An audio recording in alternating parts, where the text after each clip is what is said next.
3 tanınmış hakim təqaüdə göndəriləcək. Bakı Ağır Cinayətlər Məhkəməsi 3 hakimi ilə yollarını ayıracaq.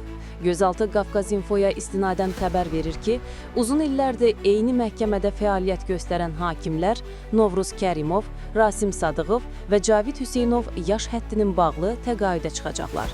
Artıq həmin hakimlərin icraatına yeni cinayət işləri verilmir. Onlar araşdırdıqları son işləri yekunlaşdırdıqdan sonra fəaliyyətlərini başa vuracaqlar.